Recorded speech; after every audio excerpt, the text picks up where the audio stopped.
ښه زیری هغه کار چې افغان ولس یې تل غوښتنه او ټینګار یې پرې کړی دی او غواړي یې هغه اوربند ده.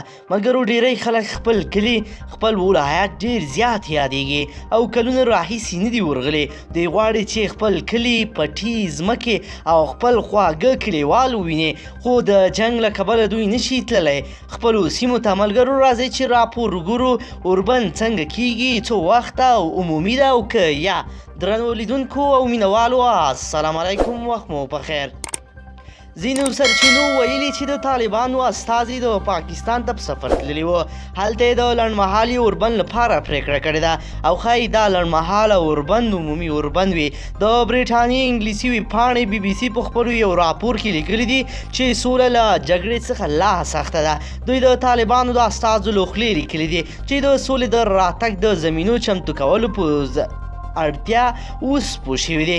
د ځینو سرچینو په حواله چې طالبان په پاکستان کې د لنډمهاله اوربند پریکړه کړې ده او ویل کېږي چې له هغه وروسته به طالبان له امریکایي ځواکونو سره د اوږدمهاله اوربند په اړه پریکړه کوي، خو هغه اوربند به بیا له افغان ځواکونو سره نه وي او دا لنډمهاله اوربند ښایي عمومي وي.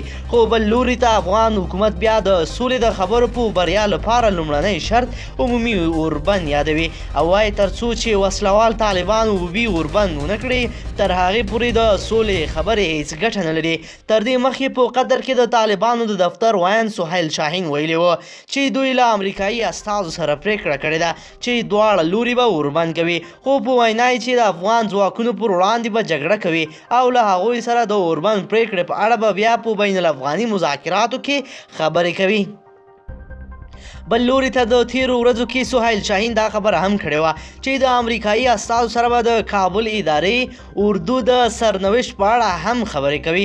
دا په داسې حال کې ده چې امریکا هم په وروستیو کې د سولې د خبرو لپاره اوربند لومړنی شرط اعلان کړی او ویلي وو تر څو چې طالبان اوربند ته غاړه کېنږدي تر هغې پورې به د سولې خبرې پرمختګ ونه کړي. له سیاسي مشرانو موږ او ټول ولس غواړو چې د خدای لپاره تیر شئ له خپلو شخصي منافعو او ګټو نه.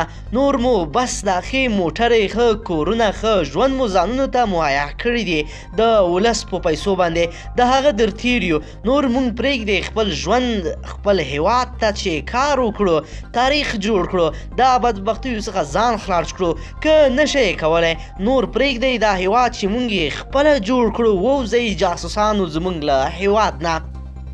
درنو لیدونکو که چیرې غواړئ چې ورته تازه مهم او لنډو پیښو څخه ځان ډېر په لنډو کې خبر کړئ، زموږ چینل د سره ضرور سبسکرایب کړئ او ویډیو د سره لایک کړئ. مننه له توجه نه مو.